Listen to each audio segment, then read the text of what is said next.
एक नगर में एक धनी व्यापारी रहता था। वैसे तो उसकी गिनती नगर के सबसे अमीर व्यक्तियों में की जाती थी, लेकिन अब वह केवल नाम का सेठ ही रह गया था। उसका व्यापार बंद होने की कगार पर आ गया था। उसके ऊपर बहुत सारा कर्ज लद चुका था। उसके दिन बहुत ज़्यादा गरीबी में बीत रहे थे। उसकी इस हालत का कारण उसका स्वभाव था। वह एक बहुत ही शांत और भोला स्वभाव का व्यक्ति था। वह किसी की भी बातों पर बहुत आसानी से भरोसा कर लेता था, इसलिए उसे मूर्ख बनाना बहुत ही आसान था। चालाकी तो उसके अंदर बिल्कुल थी ही नहीं। उसके इस सरल स्वभाव का फायदा उठाकर लोगों ने उसे इस हाल में पहुंचा दिया था। उसके कुछ चालाक मित्र, रिश्तेदार और दूसरे व्यापारियों ने उसके खिलाफ षड्यंत्र रचे। अपनी बातों में बहलाकर उससे ऐसे नए नए व्यापार करवाए जिसमें उसे सिर्फ नुकसान ही हुआ।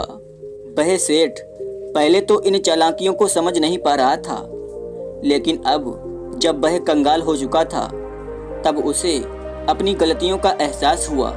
लोगों के द्वारा दिए गए धोखों का पता चला और जिन्हें वह अपना समझ रहा था उनकी सच्चाई का पता चला। अब वह सेठ अपने साथ हुए धोखों और अपनी इस हालत के बारे में सोचता रहता और खुद को कोसता रहता, जिससे अब उसके दिन तनाव और उदासी में बीतने लगे। घर में अक्सर पत्नी से भी झगड़े होते रहते। कर्ज वापस मांगने वाले लोगों की भीड़ उसके घर में लगी रहती और अब वह उनसे मुंह छुपाता रहता।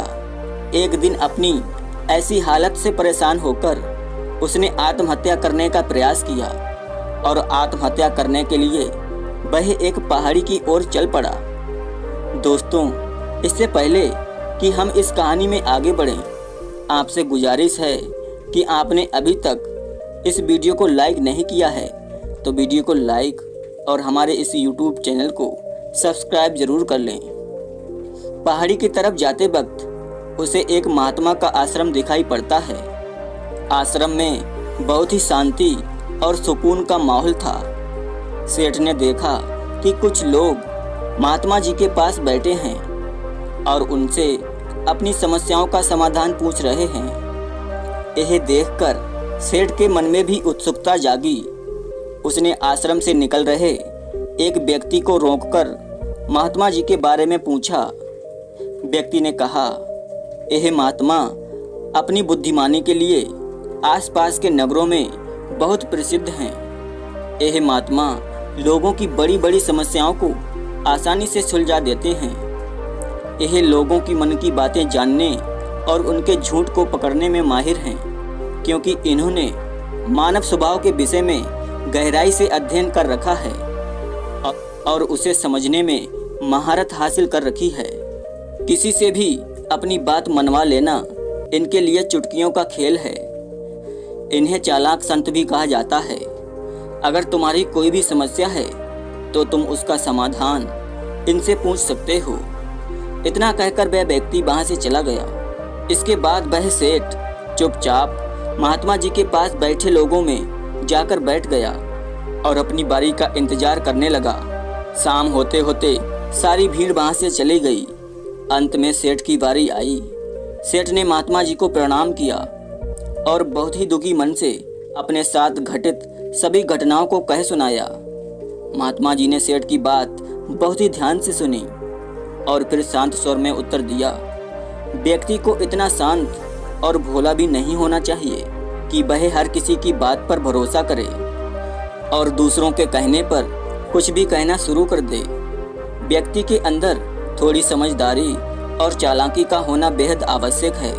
चालाकी इसलिए नहीं ताकि वह दूसरे लोगों का फायदा उठा सके, बल्कि इसलिए ताकि वह दूसरे लोगों से खुद का नुकसान होने से बचा सके और दूसरे कमजोर लोगों की मदद कर सके। आज मैं तुम्हें सिखाऊंगा कि कैसे तुम लोगों से जो चाहते हो वो सब हासिल कर सकते हो। आज मैं तुम्हें कुछ ऐसे तरीके बताऊंगा जिनका उपयोग करके तुम लोगों और परिस्थितियों को अपने बस में कर सकते हो। साथ ही आज तुम यह भी सीखोगे कि कैसे चालाक और धोखेबाज लोगों को पहचानना है और कैसे उनसे खुद को बचाना है। इस तरह से तुम एक सीधे साधे व्यक्ति से एक समझदार व्यक्ति बन सकते हो। लेकिन आज जो तरीके मैं तुम्हें बताने वाला हूँ, उनका उपयोग किसी गलत काम के लिए मत करना, बल्कि खुद की और दूसरों की सुरक्षा और भलाई के लिए करना। और अब मेरी बातों को ध्यान से सुनो। हम जिस दुनिया में रहते हैं, वहाँ तुम्हें कुछ ऐसे चालाक लोग मिलेंगे जो खुद की ज़िंदगी चलाने के लिए भोले भाले लोगों का इस्तेमाल करते हैं।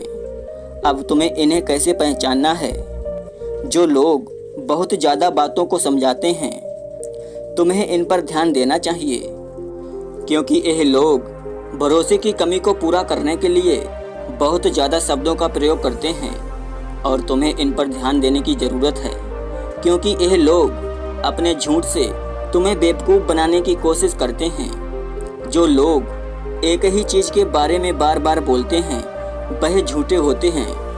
ऐसे लोग बहुत से उदाहरण और जानकारी देते हैं ताकि तुम्हें उन पर भरोसा हो सके। तुम जिस इंसान के साथ बात कर रहे हो, उसका असली रंग जानने का तरीका है कि तुम उसकी बातों को दोबारा सुनो। फिर वो जिस तरह से अपनी कहानी सुनाएगा, तब तुम्हें पता चल जाएगा कि वह झूठा है कि नहीं। जब तुम उसे दोबारा सुनो तो इस बात पर ध्यान दो कि दोनों ही बार उसने तुम्हें एक ही कहानी सुनाई या नहीं। दूसरी बात, जब तुम किसी ऐसे इंसान को जानते हो जो दूसरों से झूठ बोलता है, तो उस पर कभी भी भरोसा मत करो, क्योंकि जो व्यक्ति दूसरों से झूठ बोलता है, वह तुमसे भी जरूर झूठ बोलेगा। साथ ही तुम्हें उन लोगों से भी सावधान रहना चाहिए जो यह दावा करते हैं कि उनके पास पहले बहुत सारा पैसा था जो अब डूब चुका है। इससे यह पता चलता है कि जिस इंसान से तुम बात कर रहे हो, वो जो कुछ भी कर रहा है वह झूठ है। हाँ, हो सकता है कभी सच में उसके पास बहुत सारा पैसा रहा हो और वह कंगाल हो गया हो। इसलिए समझदारी इसी बात में है कि ऐसे व्यक्ति से कभी भी पैसों से लेकर समझौता नहीं करना चाहिए।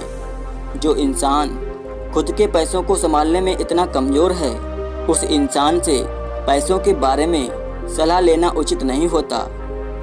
और एक बात, तुम्हें नाकाबिल लोगों से भी सावधान रहने की ज़रूरत है, क्योंकि अगर कोई इतना काबिल नहीं है कि ज़रूरी बातों का ख्याल रख सके, तो ऐसे लोग अपने व्यापार को संभाल नहीं सकते।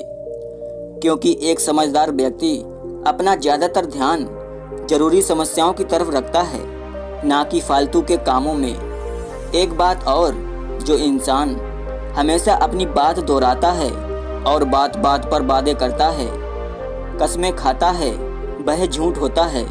इसीलिए ऐसे व्यक्ति पर कभी भरोसा नहीं करना चाहिए।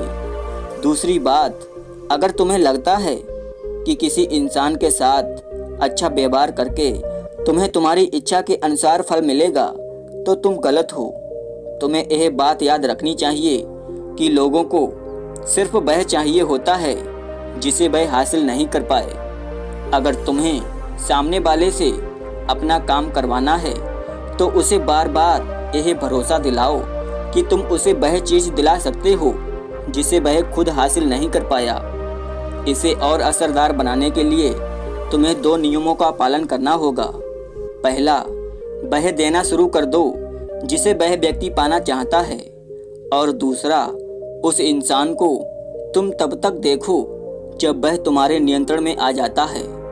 तीसरा, जब कोई इंसान ऐसा बर्ताव करता है कि उसे सब कुछ मालूम है, तो निश्चित तौर पर तुम एक ऐसे व्यक्ति से बात कर रहे हो जिसके पास दिमाग की कमी है। असलियत यह है, जो व्यक्ति मानता है कि उसे कुछ नहीं पता, अंत में वही सबसे बुद्धिमान निकलता है। अगर तुम्हें अपने आसपास के लोगों का नियंत्रण अपने हाथ में लेना है, तो नरम और विनम्र बनना ही सबसे अच्छा तरीका होता है। इससे यह दिखता है कि तुम लोगों से बहस या झगड़ा नहीं करना चाहते। लोगों को जब एक बार पता चल जाता है कि तुम बहुत कुछ जानते हो, तो तुम्हारी सफलता या असफलता को तुम्हारे ही खिलाफ उपयोग किया जाएगा। तुम्हारी नाकामयाबी पर तुम्हारा अपमान किया जाएगा और तुम्हारी कामयाबी पर लोग तुमसे नफरत करना शुरू कर देंगे। और जब तुम लोगों के सामने ऐसे दिखाते हो कि तुम्हें सब कुछ पता है, तो लोगों से अपनी बात मनवाने की तुम्हारी तरकीब असफल हो जाती है। लोग तुम पर उन्हें इस्तेमाल करने का आरोप लगा सकते हैं और वह तुम्हारी हर बातों को मना भी कर देंगे। हमारे नादान और विनम्र बने रहने से लोगों को हम पर शक नहीं होता कि हम उनसे अपना काम निकलवा रहे हैं। जो व्यक्ति अपने इरादों को छुपाने में जितना माहिर होता है, वह उतनी ही आसानी से लोगों को अपने नियंत्रण में ले सकता है। जब लोगों को लगेगा कि तुम्हारा झगड़ने का स्वभाव नहीं है, तो वह आगे बढ़कर तुम्हारी मदद करना चाहेंगे और हो सकता है वह अपनी वह जानकारी भी दे दें जिनका उपयोग करके तुम उन्हें अपने काबू में कर सकते हो।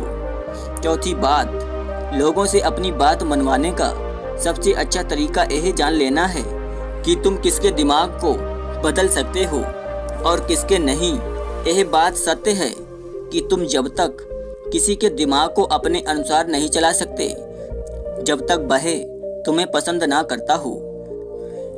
इसलिए उसे ही अपने अनुसार चलाने की कोशिश करो जो तुम्हें पसंद करता हो और तुम्हारी इज्जत भी करता हो, लेकिन सिर्फ सही कामों के लिए।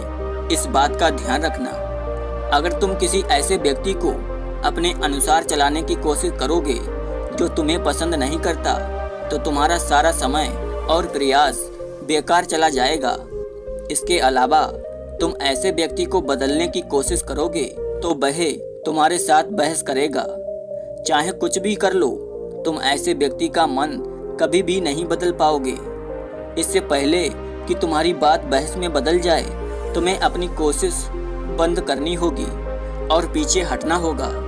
याद रखना, तुम सिर्फ उन्हीं लोगों को बदल सकते हो जो तुम्हें पसंद करते हैं और तुम्हारी इज्जत करते हैं। इसके बाद महात्मा जी उस सेठ से कहते हैं कि अब मैं तुम्हें कुछ ऐसे तरीके बताऊंगा जिनका उपयोग करके चालाक और धोखेबाज लोग दूसरों को बेवकूफ़ बनाते हैं और उनका गलत फ़ायदा उठाते हैं।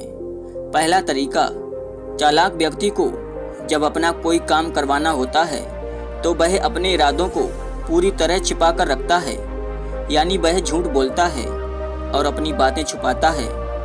दूसरा तरीका, वह व्यक्ति जो चालाक है और दूसरों को गुमराह करना चाहता है, वह हमेशा यही प्रयास करेगा कि वह ज़्यादा से ज़्यादा लोगों का ध्यान अपनी ओर आकर्षित कर सके, क्योंकि वह इसी तरीके से उस समूह का सबसे महत्वपूर्ण हिस्सा बन सकता है और लोगों को गुमराह कर सकता है। तीसरा तरीका, जो धोखेबाज व्यक्ति होता है, वह लोगों की भावनाओं के साथ अच्छे से खेलना जानता है। वह अलग अलग मौक़ों पर अलग अलग भावनाएं व्यक्त करता है, लेकिन सिर्फ दिखावे के लिए, और जिस व्यक्ति से उसका काम बनेगा वह उसके साथ वैसा ही व्यवहार करेगा। चौथा तरीका, एक धोखेबाज व्यक्ति यही प्रयास करेगा कि सहानुभूति उसे ही मिले, सब उसे ही अपना सहारा समझे। पांचवा तरीका, एक चालाक व्यक्ति जो तुम्हें अपने अनुसार चलाना चाहता है, वह तुम्हारे दिमाग में यह बात गहराई से बिठा देगा कि वह तुम्हारे जीवन का सबसे महत्वपूर्ण व्यक्ति है, उसके बिना तुम्हारा काम चल ही नहीं सकता। लेकिन असल में ऐसा नहीं होता। इस तरीके से तुम जितना उन पर विश्वास करते जाओगे, उनका नियंत्रण तुम पर और भी ज़्यादा बढ़ता चला जाएगा और वह तुमसे अपना काम निकलवाते रहेंगे। छठा तरीका, चालाक व्यक्ति की हमेशा कोशिश होती है कि किसी भी काम का श्रेय उन्हें ही मिले।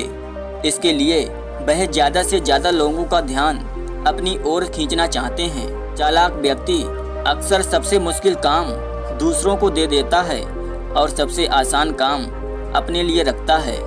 सातवां तरीका, एक धोखेबाज व्यक्ति दिखावा करेगा तुम्हारा सबसे अच्छा दोस्त बनने का। वह दिखाएगा कि उनसे अच्छा दोस्त तुम्हारा कोई हो ही नहीं सकता। इस तरीके से वह तुम्हारे सारे राज जानने का प्रयास करेगा। सबसे पहले एक धोखेबाज और चालाक व्यक्ति तुम्हारा सबसे अच्छा मित्र या हितैषी बनने का प्रयास करेगा। इसके बाद जब उसे भरोसा हो जाएगा कि तुम उस पर आंख मूंद कर भरोसा करने लगे हो, तो वह तुम्हारे निर्णय खुद लेने का प्रयास करेगा और तुम्हें वह महसूस करवा देगा कि जो निर्णय उसने लिया है वह तुम्हारे फायदे के लिए है, जबकि अंत में उसका ही फायदा होने वाला है। तो दोस्तों, यह थे वह तरीके जिनका उपयोग करके तुम लोगों से अपनी बात मनवा सकते हो और चालाक व धोखेबाज लोगों को पहचान के उनसे बच सकते हो। अगर वीडियो अच्छी लगी हो तो वीडियो को लाइक और हमारे इस YouTube चैनल को सब्सक्राइब जरूर कीजिएगा।